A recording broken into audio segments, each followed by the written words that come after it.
Picture the most intimidating person you've ever encountered. Maybe they were tall, muscular, had an intense stare that made you want to look away. Now multiply that by 10, add 40% more muscle mass, bone density that would stop a baseball bat, and a grip strength that could crush your hand without effort. Then imagine they're holding a wooden spear with a fire-hardened tip, and they've been tracking you through a frozen forest for 3 days without stopping. That was a Neanderthal. And for over 300,000 years, they were the apex predators of Ice Age Europe. Not just successful, not just tough, terrifying. If you're using this to fall asleep, that's literally why I make them. So subscribe maybe and tell me where you are and what time. I check comments, and it's like Berlin at breakfast, Boston at bedtime, all at once. Today, when we think of early humans, we imagine primitive, barely evolved creatures struggling to survive. But Neanderthals weren't struggling. They were dominating. For 300 millennia, they ruled the most hostile environment humans had ever encountered. They thrived in conditions that would kill modern humans within hours. And here's what's really terrifying. They were smarter than us in some ways, stronger than us in every way, better adapted to their world than we've ever been to ours. So why aren't they still here? The answer to that question reveals one of the most chilling chapters in human history. A story of competition, violence, and the ultimate triumph of efficiency over raw power. But to understand how that story ends, you first need to understand exactly what made Neanderthals the most formidable predators in human evolutionary history. Nobody really knew this until recently. For decades, anthropologists portrayed Neanderthals as knuckle-dragging brutes who got outcompeted by smarter, more advanced modern humans. This narrative was comforting. It suggested that intelligence always beats brute force, that progress is inevitable, that we modern humans represent the pinnacle of evolutionary development. Every part of that story was wrong. The real Neanderthal story only started emerging in the last 20 years as new archaeological techniques revealed the true extent of their capabilities. Advanced bone analysis, sophisticated dating methods, detailed study of their tool technologies, genetic analysis of their remains. The picture that emerged was terrifying. These weren't primitive humans struggling to survive. These were the most specialized killing machines in human evolutionary history. They had spent 300,000 years becoming perfect at violence, and they were very, very good at it. But first, let me tell you exactly what you would have faced if you'd encountered a Neanderthal 40,000 years ago. You're walking through what is now southern France. It's winter, and the temperature hasn't risen above freezing in 4 months. Snow covers the ground 3 feet deep. The wind cuts through your primitive clothing like it's not even there. You're struggling just to put one foot in front of the other, burning precious calories with every step, feeling the cold seep into your bones despite the animal hides wrapped around your body. Your breath forms ice crystals that fall to the ground with tiny tinkling sounds. Your fingers are numb inside crude mittens made from rabbit fur. Your feet ache with the constant threat of frostbite. This landscape is trying to kill you, and you know it. Every moment of exposure is a gamble with death. Then you see footprints in the snow. They're human, but wrong somehow. Too wide, too deep, made by someone much heavier than any person you've ever known. The stride length suggests someone moving with confidence across terrain that's nearly killing you.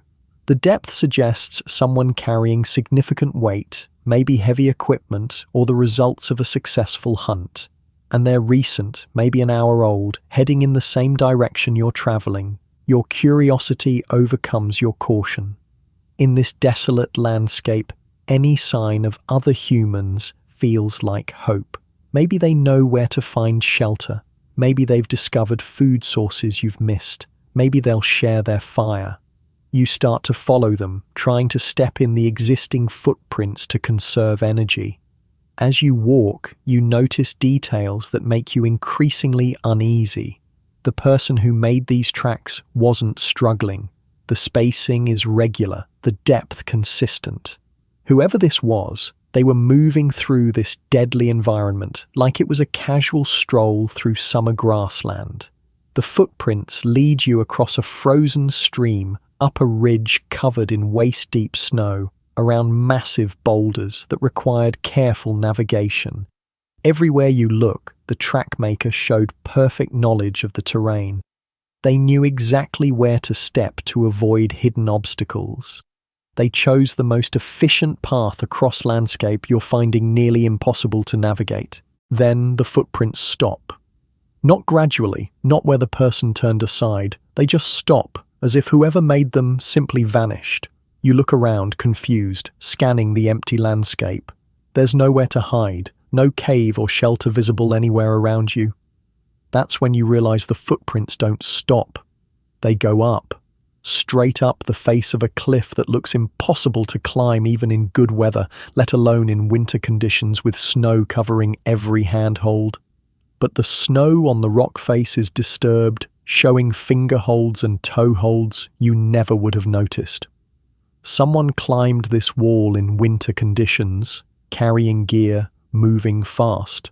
The handholds are spaced far apart, indicating reach and strength far beyond anything you possess. The scrape marks in the ice show fingertips that could find purchase on surfaces that would defeat modern rock climbers with advanced equipment. You're staring up at the cliff, trying to understand how any human could manage such a climb, when you hear the sound that still haunts our genetic memory, a whistle, low, penetrating, inhuman in its perfection, the kind of sound that makes every primitive instinct you possess scream at you to run. It's not random, it's controlled, modulated, carrying information across the landscape with acoustic precision that suggests sophisticated understanding of sound transmission. You look up, and there's a figure on the ridge above you, broad-shouldered, massively built, holding a spear longer than you are tall. Even from 100 feet away, you can see this isn't quite human.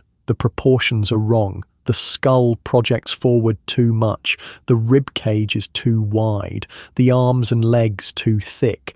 But the eyes are the worst part. Intelligent eyes, calculating eyes, eyes that have been watching you for who knows how long, making decisions about whether you're a threat, competition, or food. You realize this individual has been tracking you since you started following the footprints.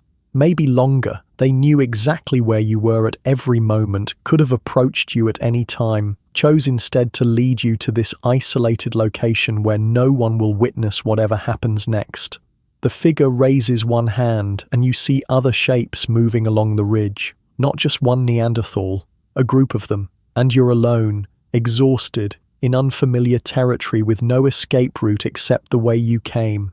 That was a Neanderthal hunting party, and if you were an early modern human encountering one for the first time, you were looking at something that had been perfected by 300,000 years of evolution to survive conditions you couldn't imagine and eliminate threats you couldn't match.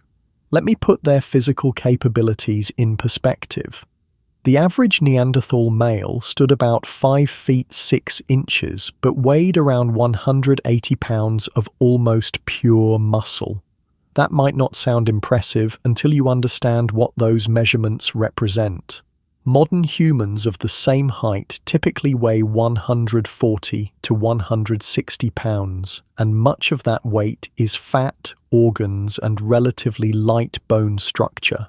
Neanderthal skeletons show muscle attachment points that indicate arm and leg strength about 40% greater than modern humans. But even that number doesn't capture the reality. Their muscle fibers were denser, their leverage more efficient, their bone structure optimized for maximum force generation. A Neanderthal's grip strength would have been around 200 to 250 pounds per square inch.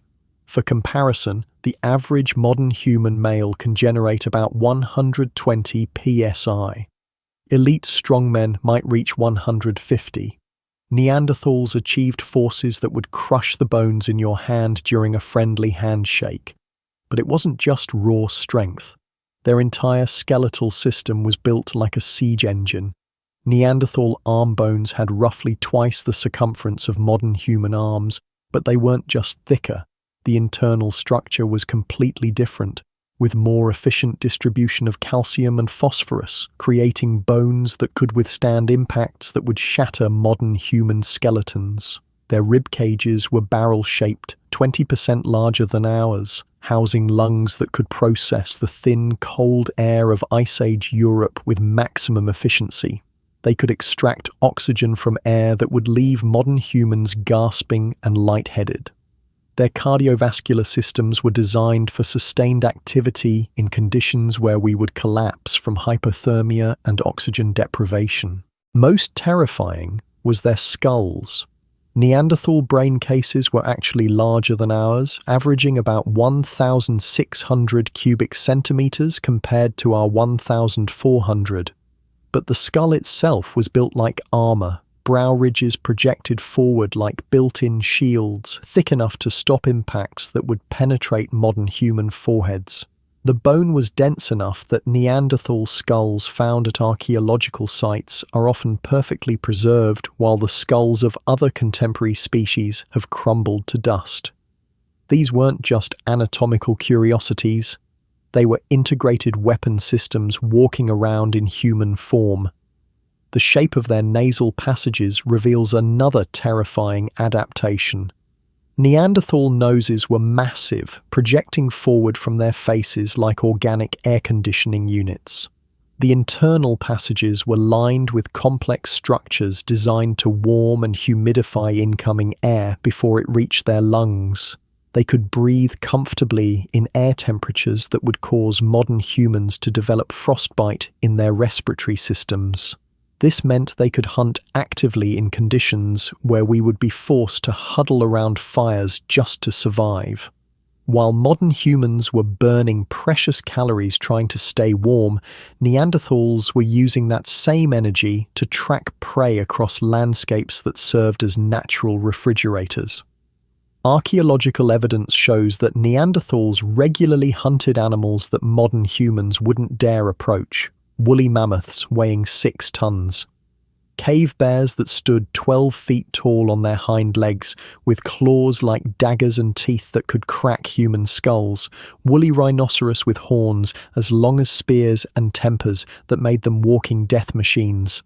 And they didn't hunt them with sophisticated projectile weapons like modern humans eventually developed. They hunted them up close, with wooden spears hardened in fires, using techniques that required them to get within striking distance of animals that could kill them with a single blow. Imagine stalking a cave bear in its own territory.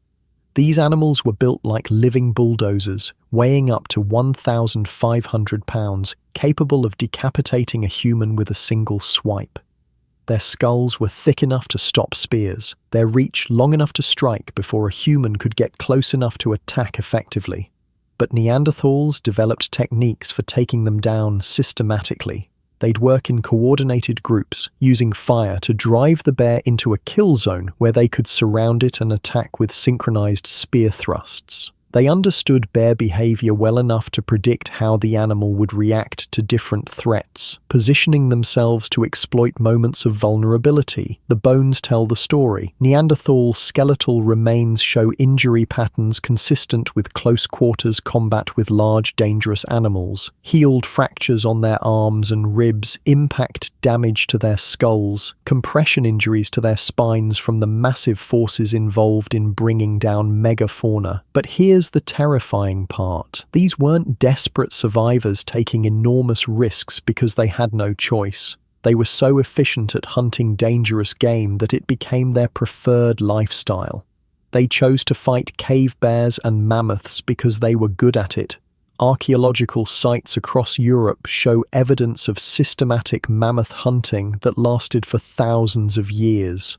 Neanderthals would drive entire herds off cliffs, then methodically butcher the carcasses using stone tools that could slice through hide thick enough to stop modern knives. They built shelters from mammoth bones and tusks, creating structures that could withstand the violent storms of Ice Age Europe. They used mammoth fat for fuel during the long winter months, burning it in stone lamps that provided light and heat for months at a time. They processed mammoth hide into clothing and containers, maximizing every part of animals that modern hunters would consider too dangerous to approach. They turned the most dangerous animals in Europe into a sustainable resource base that supported their populations for 300,000 years. But their hunting prowess was just one aspect of what made them terrifying. The real horror was how smart they were about violence. See, modern popular culture portrays Neanderthals as dim-witted brutes who relied on strength instead of intelligence. This portrayal is not just wrong, it's exactly backwards. Neanderthals were strategic thinkers who used their intelligence to multiply their physical advantages. They understood terrain better than any human species before or since. Archaeological evidence shows they could predict animal migration patterns years in advance, positioning hunting camps along routes that wouldn't be used for months. They would prepare kill sites during summer for hunts that wouldn't happen until winter, understanding seasonal behavior of dozens of different prey species and planning their movements accordingly. They constructed what archaeologists call hunting architecture. Permanent stone structures positioned to channel animal movements toward kill zones, walls and barriers that could force entire herds into confined areas where Neanderthal hunting parties could engage them efficiently. These structures required long-term planning, sophisticated understanding of animal psychology, and coordination between multiple groups across extended time periods. Most chilling was their understanding of human psychology and their willingness to use it as a weapon. Neanderthal sites from the period when they encountered modern humans show evidence of systematic psychological warfare. They would leave killed animals in specific positions near modern human camps. Not random kills, but carefully arranged displays designed to send unmistakable messages about territorial boundaries and consequences for violations. A mammoth skull positioned to face a rival group's settlement, its tusks pointing directly at the main shelter. Cave bear bones arranged in geometric patterns that couldn't be natural, suggesting ritual knowledge and supernatural power. Stone tools left embedded in trees at eye level along commonly used trails, demonstrating both accuracy and strength far beyond modern human capabilities. These weren't accidental, they were advertisements, statements of capability and intent designed to make clear that this territory belonged to someone you didn't want to meet, someone who could kill animals you couldn't even imagine fighting. But the psychological warfare went deeper than simple intimidation. Neanderthals understood that fear could be more effective than actual violence. Why waste energy fighting when you could convince potential competitors to leave voluntarily? They developed what modern military strategists would recognize as information warfare, using environmental manipulation to create false impressions of their numbers and capabilities, leaving tracks that suggested larger groups than actually existed, creating multiple fire sites to make small bands appear larger. Most sophisticated of all, they learned to use acoustic properties of landscapes to project their voices across vast distances, making their presence known without revealing their exact location. Archaeological evidence suggests they used controlled burns not just for hunting, but for territorial marking. They would set fires that created smoke columns visible for dozens of miles, signals that communicated complex information about group identity, territorial claims, and warnings to potential rivals. But the most terrifying evidence comes from the burial sites. Neanderthals were the first humans to systematically bury their dead, and some of their burial practices reveal a mindset that should make your skin crawl. At sites like Shanidar Cave in Iraq and La Chapelle aux Saints in France, archaeologists have found Neanderthal graves that weren't just burial sites. They were displays of power and achievement that served as warnings to anyone who might discover them. bodies buried with massive collections of stone tools, each one a masterpiece of knapping technique that demonstrated individual skill and group resources. Individuals interred with the bones of dozens of different animals, showing not just the range of their hunting success, but their dominance over ecosystems that modern humans found challenging just to survive in. Most disturbing, graves that contained artifacts clearly taken from other human groups. Stone tools made from raw materials that don't occur locally. Ornaments and decorative items that show evidence of having been worn by different individuals before burial. These items weren't gifts or trade goods, they were trophies, evidence that these Neanderthals had not just encountered other humans, but had defeated them and taken their possessions. One grave site in Croatia contains the remains of a Neanderthal buried with over 40 stone hand axes, each one a different size and design, representing different functions and different levels of skill. This wasn't just a tool collection, it was a monument to lethality, a statement that this individual had been so successful at violence that his weapons themselves had become legendary within the group. The positioning of bodies within graves also tells disturbing stories. Some individuals were buried in aggressive postures, hands positioned as if still gripping weapons, facing toward territories occupied by rival groups. These weren't peaceful rest positions. They were statements of eternal vigilance, suggestions that even death wouldn't end their territorial claims. But perhaps most chilling was their sophisticated understanding of fire as both tool and weapon. Modern humans think of fire as a basic survival necessity: light, warmth, cooking, protection from predators. For Neanderthals, fire was a precision instrument that could be used to reshape entire landscapes and project power far beyond their physical reach. They developed techniques for creating fires that could burn for weeks without additional fuel, using combinations of animal fat, processed plant materials, and carefully engineered stone arrangements that created optimal combustion conditions. These weren't simple campfires. They were industrial furnaces that could be seen for miles across the landscape, serving as beacons, warnings, and coordination signals simultaneously.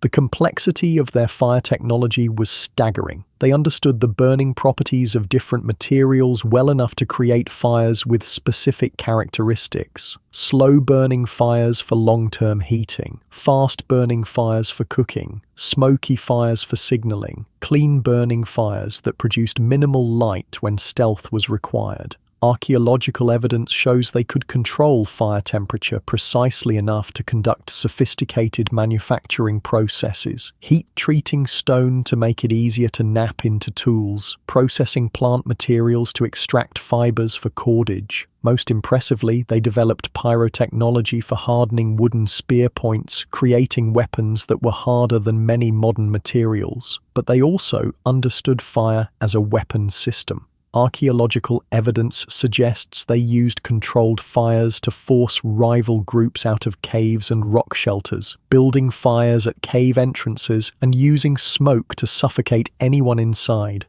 Then they would move in to claim the territory and resources, inheriting shelters that other groups had spent months or years improving. This wasn't primitive behavior. This was sophisticated military strategy being employed by people who understood that fire could be used to project power far beyond their physical reach, creating area denial effects that could control territories much larger than their groups could patrol directly. They even developed what we might recognize as early chemical warfare. Certain plant materials, when burned, produce smoke that causes severe respiratory distress and disorientation. Neanderthals, living in regions where these plants were available, learned to use them strategically, creating smoke screens that not only concealed their movements, but actively debilitated their enemies. But even with all their physical and mental advantages, even with 300,000 years of evolutionary refinement, Neanderthals had one crucial weakness that would eventually doom them: They were too specialized, too perfectly adapted to specific conditions, too committed to survival strategies that worked brilliantly in stable environments but became liabilities when everything changed. Modern humans, the descendants of those bottleneck survivors from Africa, had been selected for adaptability rather than specialization. They weren't as strong as Neanderthals, weren't as perfectly adapted to cold climates, weren't as skilled at close-quarters combat with megafauna, but they could change their behavior and technology much more rapidly when circumstances required it. This difference might seem subtle, but it was the difference between survival and extinction. Around 50,000 years ago, modern humans began expanding out of Africa and into territories that had been exclusively Neanderthal for hundreds of thousands of years. The first encounters between these two human species probably occurred in the Middle East, where African migrants would have met the southern edge of Neanderthal territory. Picture that moment. Two human species, both intelligent, both using tools, both capable of sophisticated planning and coordination, meeting for the first time in tens of thousands of years. They shared common ancestors from the Great Bottleneck nearly 1 million years earlier, but they had evolved along completely different paths. Modern humans were lighter, more gracile, adapted for the changeable environments of recovering Africa. Neanderthals were robust, specialized, perfected for the brutal consistency of Ice Age Europe. Both groups were capable of violence, but they practiced very different types of warfare. Modern humans had developed projectile weapons, spear throwers that could launch projectiles with deadly accuracy from safe distances, sophisticated traps that could capture or kill large animals without requiring direct confrontation. Most importantly, they had learned to coordinate activities across much larger groups, mobilizing dozens of individuals for single hunting or warfare objectives. For Neanderthals, who had built their entire lifestyle around close-quarters combat and intimidation-based territorial control, this represented an existential threat that their evolution hadn't prepared them for. Suddenly, their primary advantages, strength and toughness, became less relevant in direct competition. A Neanderthal hunting party of 8 individuals, perfectly adapted for taking down mammoths with wooden spears, might find themselves facing a modern human group of 20 individuals armed with projectile weapons and coordinated tactics.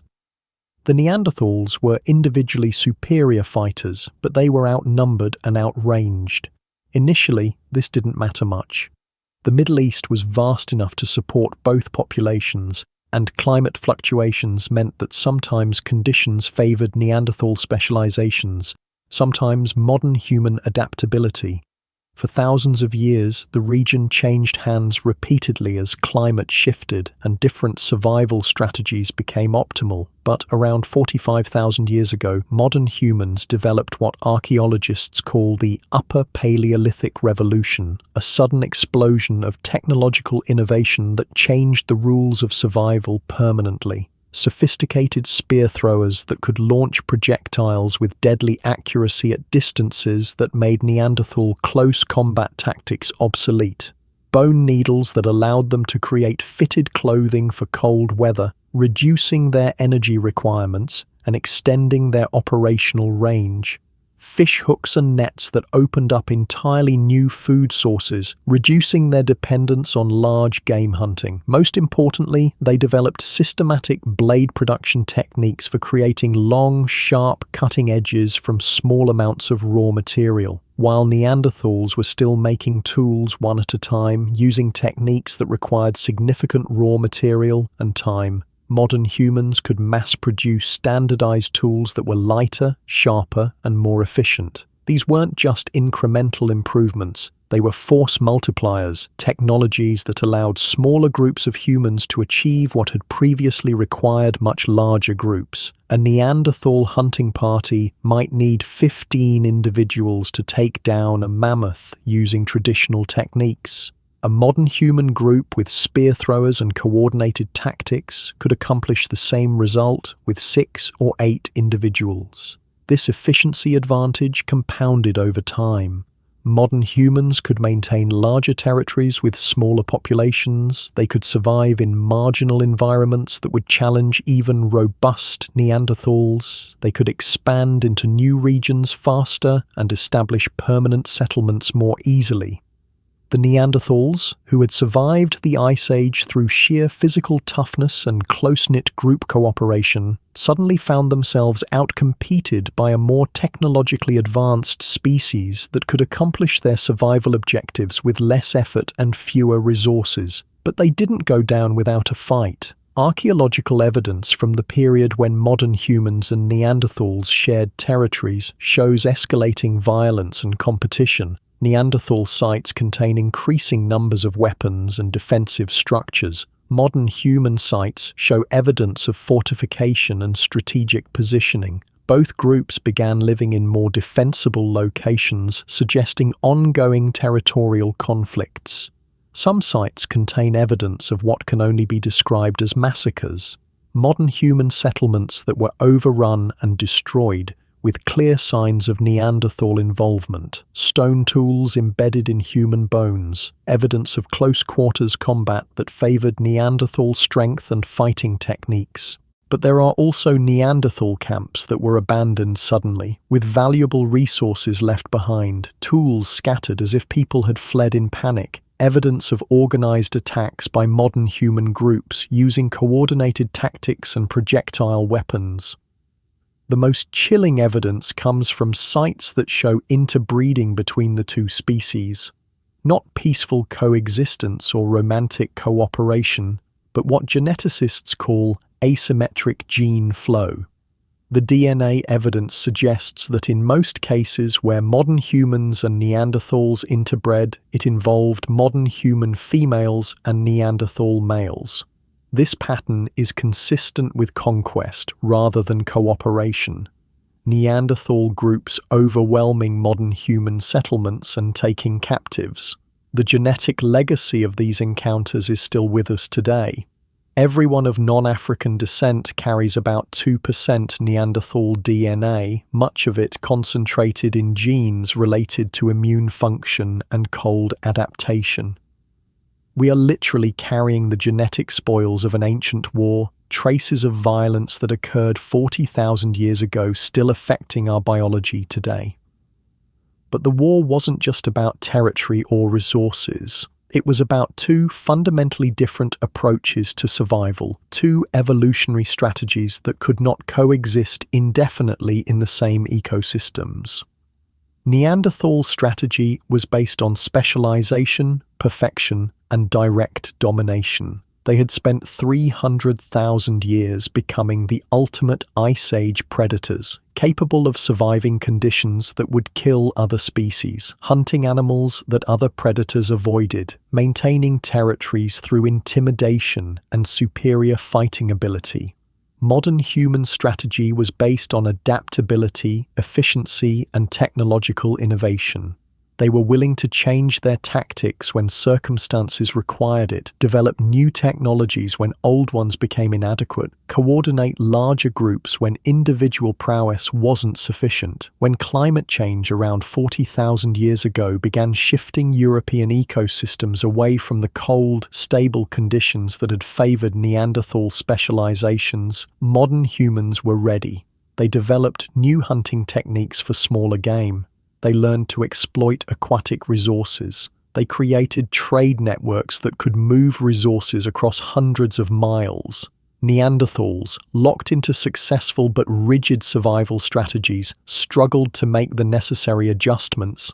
Their technologies, refined over hundreds of thousands of years, were perfectly adapted to specific conditions that were disappearing. Their social structures, optimized for small group cooperation, couldn't scale up to compete with modern human networks. Their populations began to shrink, first losing the prime territories like river valleys and coastal areas, then being pushed into increasingly marginal environments. Mountain valleys where winters lasted 8 months, northern forests where game was scarce and unpredictable. refuges that could support smaller groups but couldn't sustain the population levels necessary for long-term species survival. By 35,000 years ago, Neanderthal populations had been reduced to isolated pockets scattered across Europe. Groups that had once controlled vast territories were now confined to specific valleys or coastal regions, cut off from other Neanderthal populations by modern human expansion. But even in decline, they remain terrifying adversaries.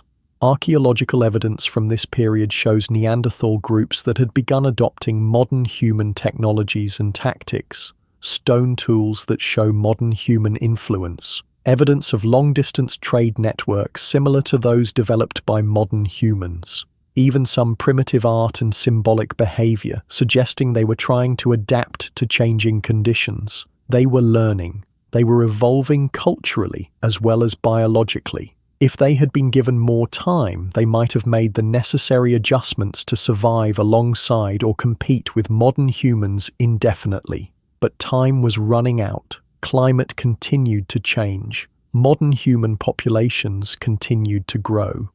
The megafauna that had supported Neanderthal hunting strategies continued to decline or go extinct. By 30,000 years ago, the last substantial Neanderthal populations were confined to southern Spain and Gibraltar, isolated groups clinging to existence in refuges that were shrinking every year as sea levels changed and climate patterns shifted. But these weren't defeated, demoralized populations barely hanging on to life. Archaeological evidence from their final refuges shows continued innovation and adaptation right up until the end.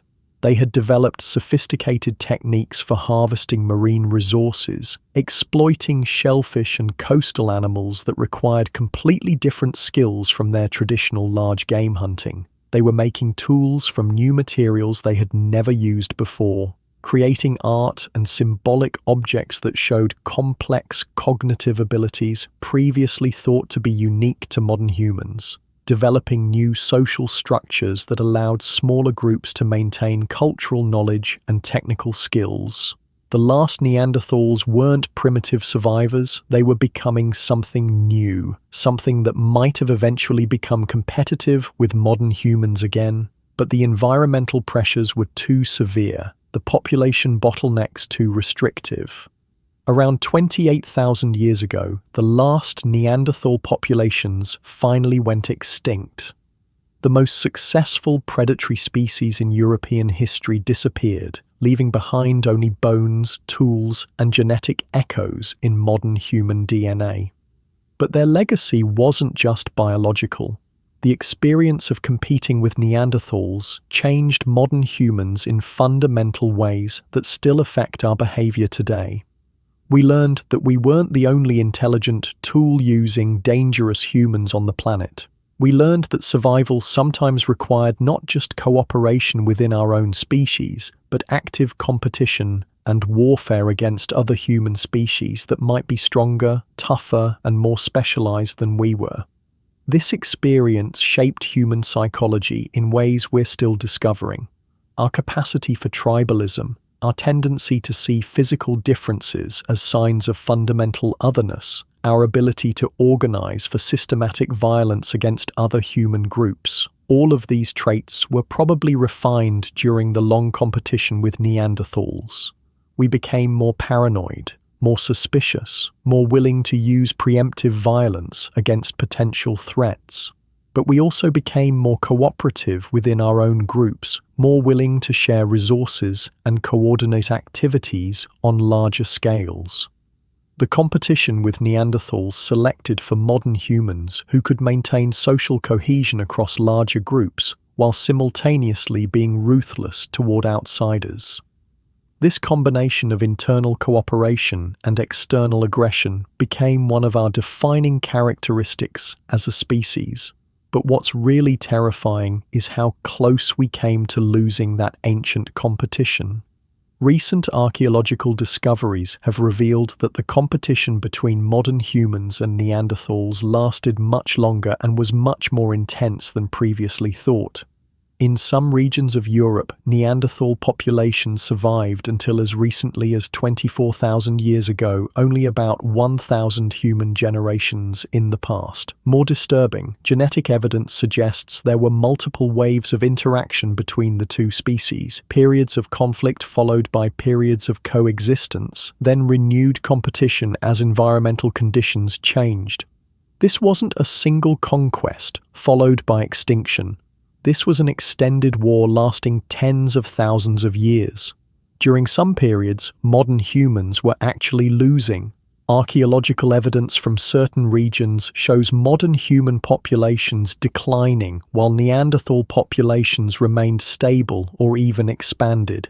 If environmental conditions had shifted differently, if climate change had favored specialization over adaptability, we might be the extinct cousins known only from fossils and genetic traces. The final outcome wasn't inevitable. It was contingent on specific environmental changes that happened to favor modern human advantages over Neanderthal strengths. In a slightly different timeline with slightly different climate patterns, the most intelligent species on Earth today might have been descended from Neanderthals rather than modern humans. But we're not. We're here, carrying the genetic legacy of both species, shaped by the competition that ultimately eliminated our evolutionary cousins. Every time you feel that primitive fear when encountering someone much larger and stronger than you are, you're experiencing an echo of what it felt like for early modern humans to share landscapes with Neanderthals. Every time you react with automatic suspicion to physical differences in other humans, you're drawing on behavioral patterns that helped your ancestors distinguish between members of their own species and members of competing human species that might be dangerous. Every time you organize with others to compete against rival groups, you're using social skills that were refined during tens of thousands of years of conflict between human species that ended only 24,000 years ago. The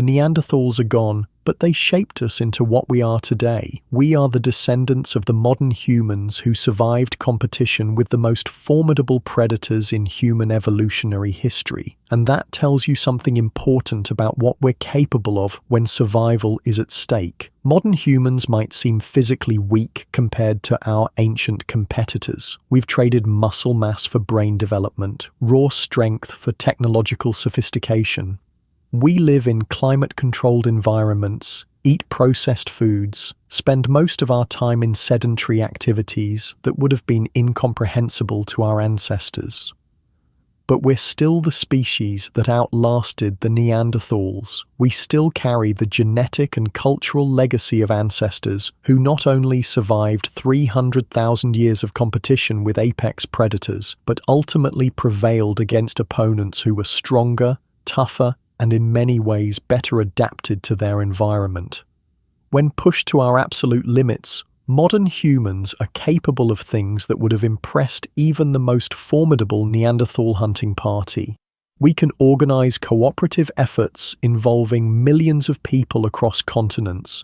We can develop technologies that reshape entire planetary systems. We can adapt to challenges and environments that would have been inconceivable to any earlier human species. The difference is that we usually don't have to. Our ancestors faced existential threats that required maximum effort and coordination just to survive another season. We face challenges that are complex and long-term, but rarely immediately life-threatening on an individual level. But the capacity is still there. The genetic and cultural inheritance that allowed our ancestors to survive and ultimately triumph over the Neanderthals is still part of who we are as a species. The most terrifying humans to ever exist shaped us into the humans we are today. Their legacy lives on not just in our DNA, but in our capacity to become terrifying ourselves when circumstances require it. That's both reassuring and disturbing. Reassuring because it suggests we have resources and capabilities we haven't fully explored, evolutionary advantages that could help us survive challenges we haven't encountered yet.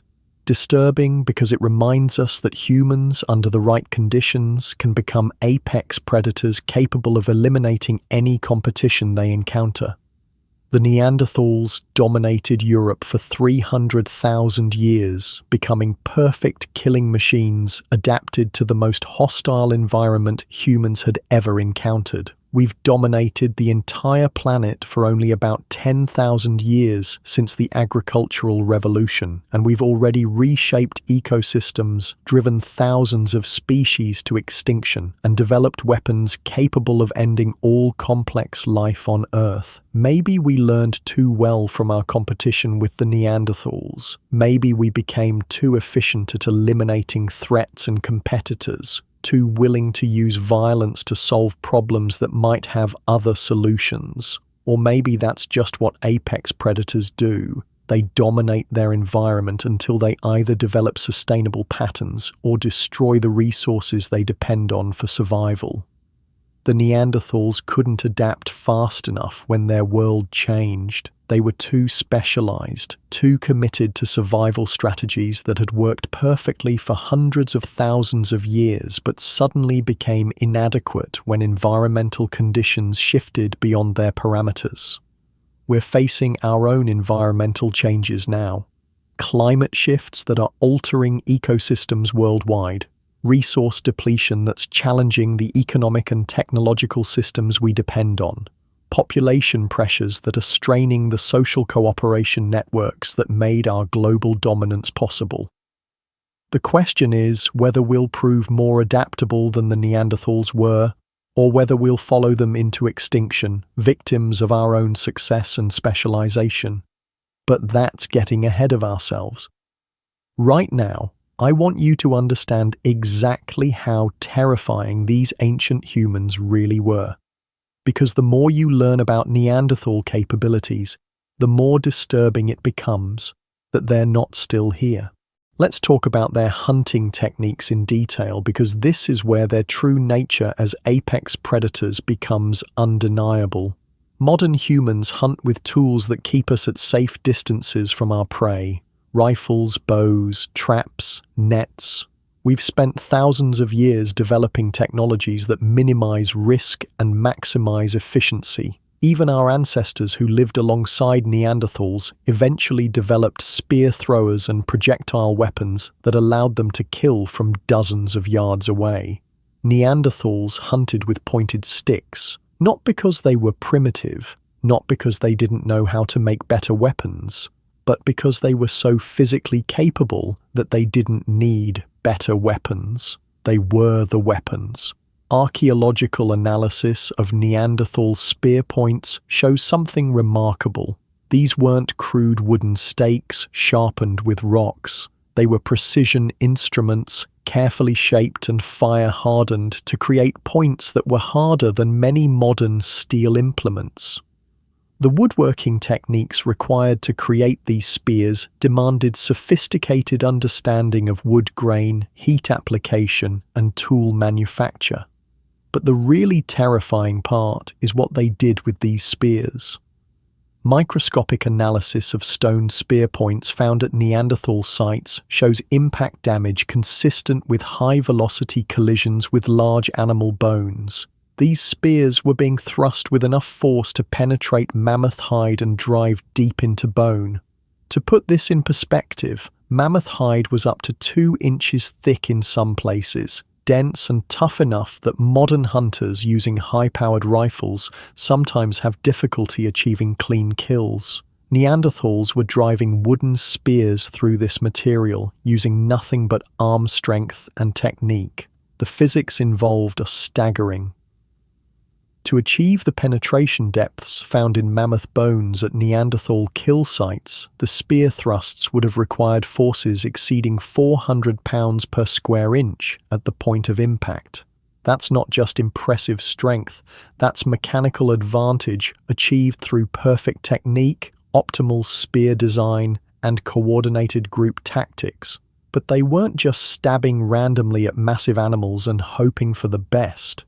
Neanderthal kill sites show evidence of surgical precision in their hunting techniques. They understood mammoth anatomy well enough to target specific vulnerable points. Heart shots that would drop a 6-ton animal within minutes. Spinal cord strikes that would paralyze prey instantly. Most impressively, they developed techniques for hamstringing large animals, cutting the tendons in an animal's legs to immobilize it without killing it immediately, then dispatching it safely once it was down.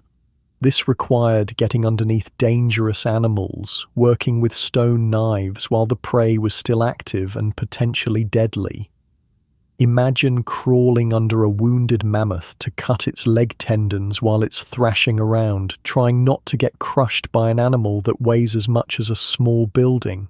That level of confidence and skill goes beyond bravery into something approaching insanity. Except it wasn't insanity. It was calculated risk-taking based on supreme confidence in their own abilities. They had similar techniques for every large animal in their environment. Cave bears that could decapitate humans with single swipes, woolly rhinoceros that could charge at 35 miles per hour with horns that could impale multiple people, giant elk with antler spreads wider than most modern cars. For each species, Neanderthals had developed specific hunting strategies that exploited behavioral patterns and anatomical vulnerabilities. They knew how cave bears would react when cornered, how to position themselves to avoid the animal's primary weapons while accessing kill zones. They understood rhinoceros charging behavior well enough to use the animal's own momentum against it. But perhaps most terrifying was their approach to hunting other predators. Cave lions were among the largest cats ever to exist, weighing up to 700 pounds with claws and teeth designed for killing animals much larger than humans. In any sane world, early humans would have avoided these animals completely, treating them as natural disasters to be fled rather than potential prey. Neanderthals hunted them systematically.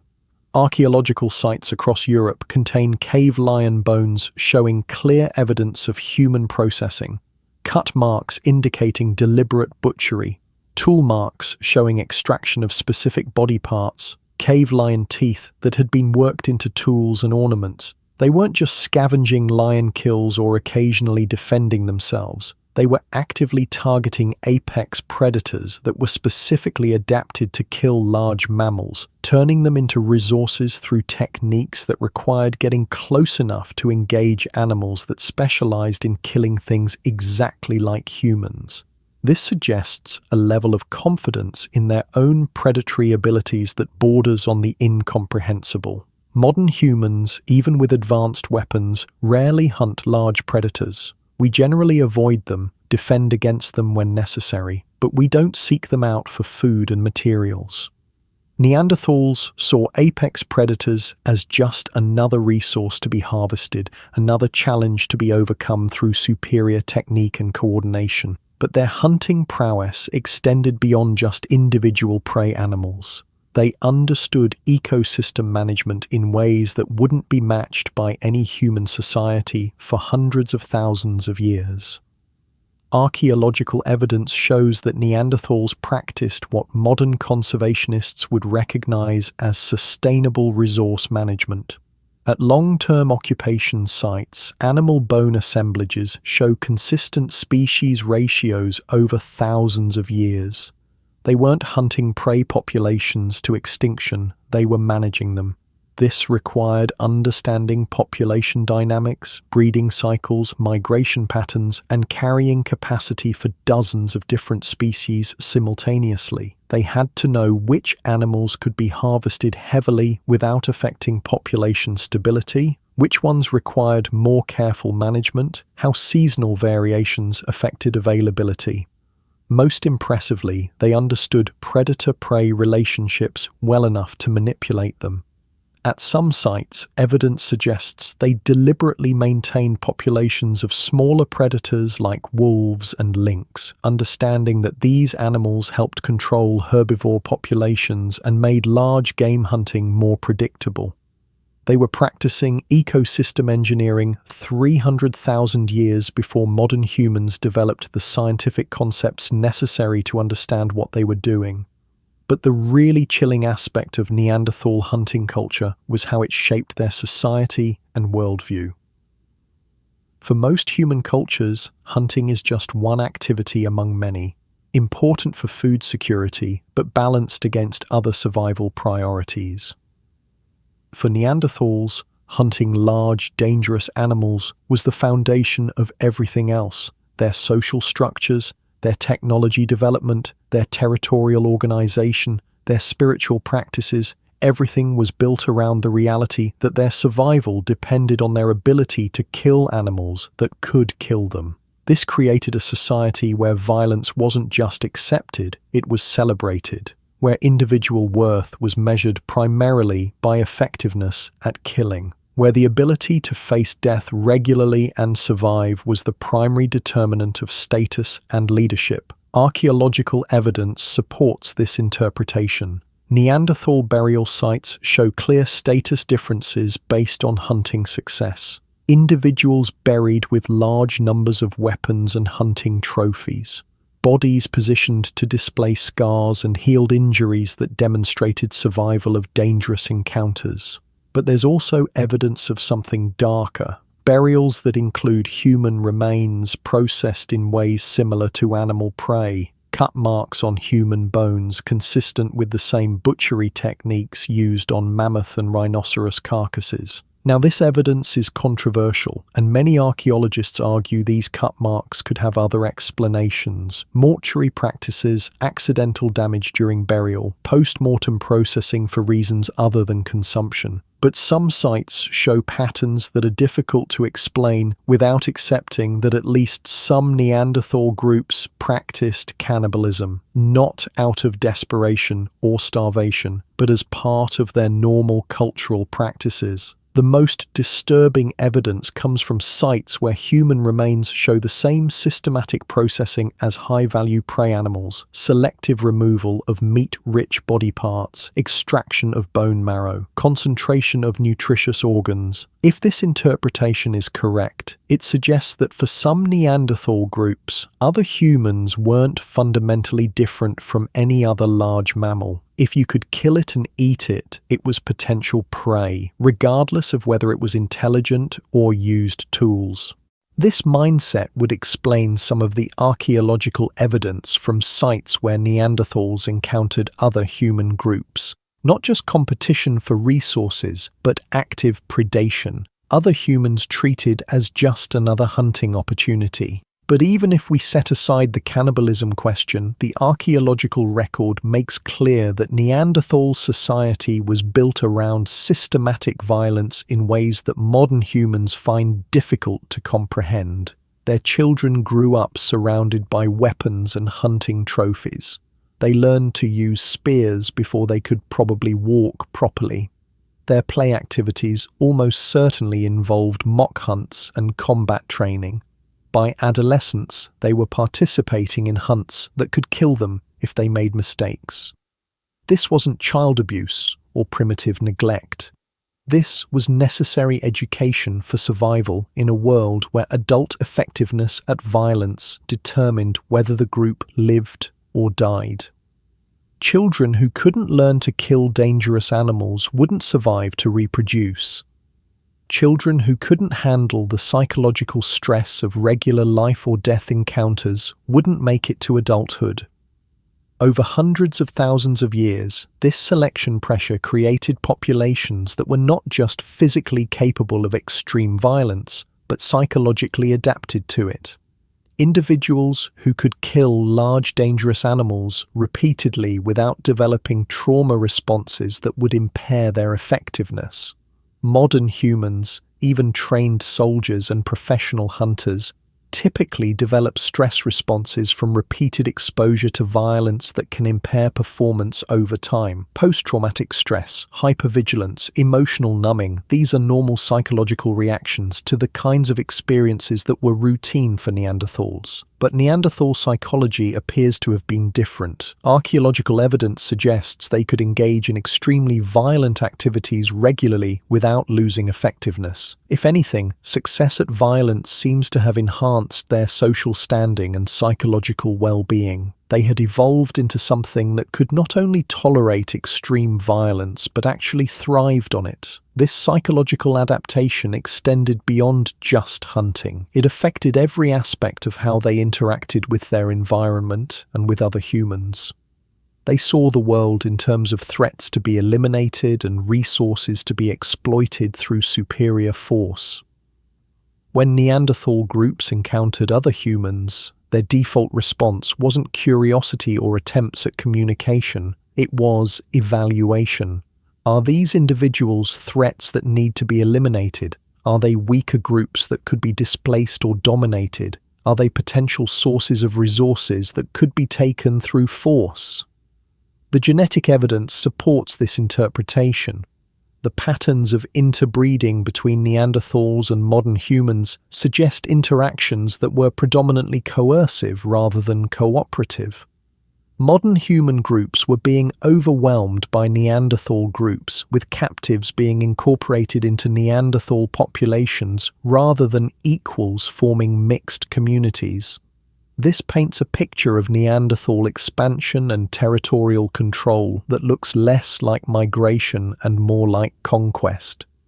Groups that moved into new territories not by finding empty land, but by displacing or eliminating whoever was already there. Archaeological sites from the period of Neanderthal expansion across Europe show this pattern repeatedly. Evidence of earlier human populations that disappear from the archaeological record just as Neanderthal artifacts begin appearing in the same regions. Some of these disappearances might have been due to climate change or other environmental factors, but the timing and geographic distribution suggest that Neanderthal expansion involved systematic displacement of competing human populations through superior technology and coordination, backed up by willingness to use lethal force when necessary. They weren't just surviving in Ice Age Europe. They were conquering it, creating territories through violence and maintaining control through intimidation and demonstrated capability. This makes their eventual disappearance even more puzzling and disturbing. How does a species that dominated Europe for 300,000 years, that specialized in violence and territorial control, that was physically and in some ways mentally superior to modern humans, suddenly go extinct? The answer reveals something terrifying about the nature of evolutionary competition and the kinds of advantages that ultimately matter for species survival. Neanderthals were perfect for the world they evolved in. Ice Age Europe with stable climate patterns, predictable resources, environments where specialization and perfection provided decisive advantages. They had spent hundreds of thousands of years becoming the ultimate Ice Age Europeans. But evolution is a trap. The more perfectly adapted you become to specific conditions, the more vulnerable you become to changes in those conditions. Neanderthals had optimized themselves so completely for one type of environment and one set of survival challenges that they couldn't adjust quickly enough when everything changed. Modern humans, products of the bottleneck event and the variable environments of recovering Africa, had been selected for flexibility rather than perfection. They weren't as good as Neanderthals at any specific survival task, but they could change their approach when circumstances required it. When climate change around 40,000 years ago began making Europe less predictable, less stable, more like the environments that had shaped modern human evolution, the balance shifted permanently. The megafauna that Neanderthals had built their entire lifestyle around began declining. Mammoths, woolly rhinoceros, giant elk, all the species that had supported Neanderthal hunting culture for hundreds of thousands of years started going extinct or becoming so rare that they couldn't sustain human populations. Modern humans adapted by developing new hunting techniques for smaller game, learning to exploit aquatic resources, creating trade networks that could move resources from areas of abundance to areas of scarcity. They changed their technology, their social organization, their entire approach to resource acquisition. Neanderthals tried to maintain their traditional approaches even as the foundation for those approaches disappeared. They continued hunting large game even as large game became increasingly scarce. They maintained territorial strategies based on intimidation even as their physical advantages became less relevant in competition with projectile weapons and coordinated tactics. Their strength became a weakness. Their specialization became a prison. Their perfection became the reason for their extinction. But the competition wasn't just about hunting techniques or resource acquisition. It was about two fundamentally different approaches to intelligence and problem solving. Neanderthal intelligence was focused and specialized. They were extremely good at specific types of thinking related to their survival needs, spatial reasoning for tracking and hunting, mechanical understanding for tool manufacture, social intelligence for small group cooperation. But their intelligence was rigid. They excelled at applying known solutions to familiar problems but struggled with novel situations that required entirely new approaches. Archaeological evidence shows Neanderthal tool technologies that remained essentially unchanged for tens of thousands of years. When techniques worked, they stuck with them regardless of changing circumstances. Modern human intelligence was more flexible and generalized. They weren't necessarily better than Neanderthals at any specific cognitive task, but they could switch between different types of thinking more easily, combine solutions from different domains, develop entirely new approaches when old ones stopped working. This difference became crucial when both species were faced with rapidly changing environments that required constant adaptation and innovation. Modern humans could modify their technologies, change their social structures, develop new survival strategies. Neanderthals kept trying to perfect existing approaches even when those approaches were becoming obsolete. The archaeological record shows this pattern clearly. During the period when modern humans and Neanderthals coexisted, modern human tool technologies show constant innovation and regional variation. New types of spear points, different manufacturing techniques, specialized tools for specific environments. Neanderthal tools from the same period show much less variation and innovation. They were still making essentially the same types of implements their ancestors had been making for hundreds of thousands of years, just with minor refinements. This wasn't because Neanderthals were stupid. Their tools were often superior in terms of manufacturing quality and effectiveness for their intended purposes, but they couldn't break out of established patterns quickly enough to respond to changing conditions. When projectile weapons became important for competition with modern humans, Neanderthals eventually began adopting similar technologies. But it took them thousands of years to make changes that modern human populations accomplished in centuries. By the time Neanderthals had adapted their technologies and tactics to compete effectively with modern humans had already occupied most of the prime territories and established population densities that made Neanderthal expansion impossible. The final phase of Neanderthal existence wasn't a dramatic war or sudden catastrophe. It was a slow decline as their populations were squeezed into increasingly marginal territories, their numbers reduced to levels that made long-term survival impossible. Population genetics shows that once a species is reduced below certain thresholds, extinction becomes almost inevitable regardless of individual fitness or environmental conditions. Small populations are vulnerable to random disasters, genetic problems accumulate, social structures break down. By 30,000 years ago, remaining Neanderthal populations were scattered across southern Europe in isolated refuges that couldn't support enough individuals to maintain viable breeding populations. They were caught in what biologists call an extinction vortex, where small population size creates problems that make populations even smaller until the species disappears entirely. But what makes the Neanderthal extinction particularly chilling is how close it came to going the other way. Recent discoveries have shown that the competition between Neanderthals and modern humans lasted much longer and was much more balanced than previously understood. There were extended periods when Neanderthal populations were expanding while modern human populations declined.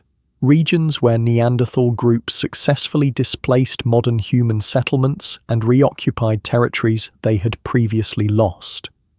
Genetic analysis suggests there were multiple waves of interaction between the two species, with periods of Neanderthal dominance alternating with periods of modern human expansion. The final outcome wasn't predetermined by inherent superiority of either species. If climate change had favored specialization over adaptability, if the megafauna extinctions had happened differently, if any number of environmental variables had shifted slightly, we might be living in a world where Neanderthals were the dominant human species and modern humans were the extinct cousins known only from fossils. The Neanderthals came within a few thousand years and a few environmental changes of winning a competition that lasted 40,000 years. If they had succeeded, the most intelligent species on Earth today would probably be descended from populations that had been selected for extreme violence, territorial dominance, and predatory efficiency for hundreds of thousands of years. Think about what that world would look like. Technology developed by minds that saw violence as the primary solution to most problems. Social systems based on dominance hierarchies determined by individual fighting ability.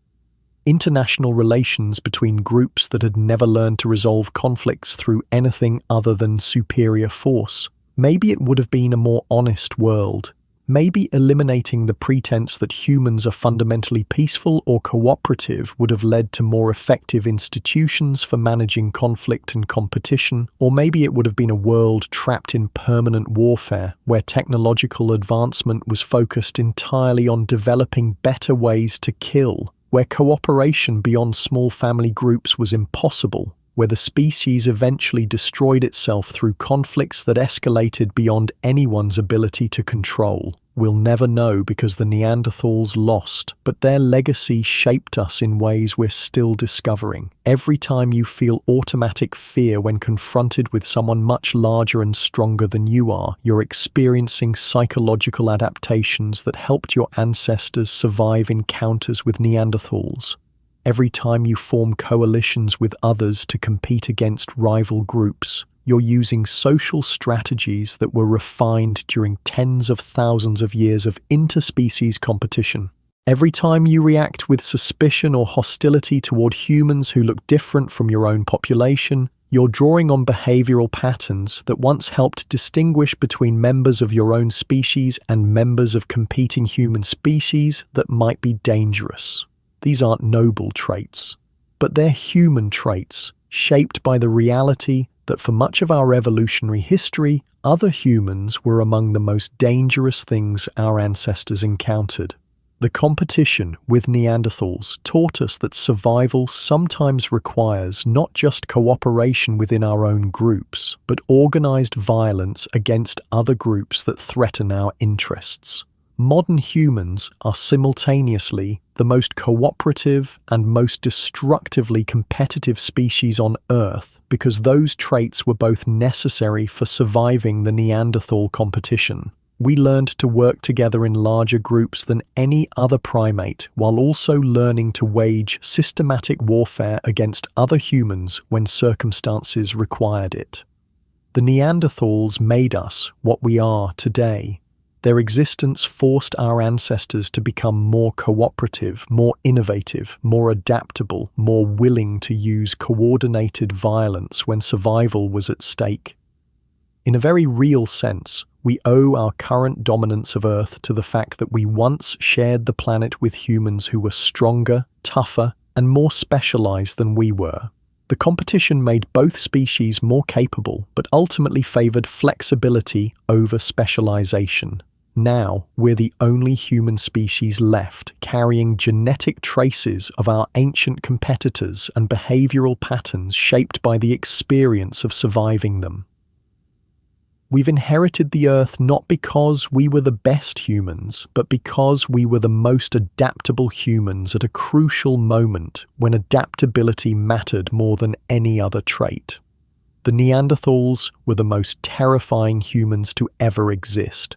For 300,000 years, they were apex predators who dominated Europe through superior strength, specialized intelligence, and systematic use of violence. They hunted animals that modern humans wouldn't dare approach. They developed technologies and social systems that sustained their populations through environmental conditions that would challenge our best survival experts. If you had encountered a Neanderthal 40,000 years ago, you would have been looking at something that could crush your skull with its bare hands, track you across landscapes you couldn't navigate, and kill you with weapons you couldn't match using techniques you couldn't counter. They were everything our nightmares tell us monsters should be, except they were real, they were intelligent, and they were human enough that we could interbreed with them, but different enough that we competed with them for resources and territory. The fact that they're gone and we're here isn't evidence that we were superior. It's evidence that we got lucky. Environmental changes happen to favor our advantages over theirs at exactly the right moment in evolutionary history. But we carry their legacy in our genes and our psychology. We are the descendants of the humans who survived competition with apex predators who were, in many ways, more formidable than we have ever been. That should tell you something about what we're capable of when survival is truly at stake. The same flexibility that let our ancestors outlast the Neanderthals is still part of who we are. The same capacity for cooperation and innovation that gave us advantages in ancient competitions is still available when we need it. But we should also remember how close we came to losing and how much the outcome depended on environmental factors beyond anyone's control. Dominance isn't permanent. Advantages can become weaknesses when conditions change.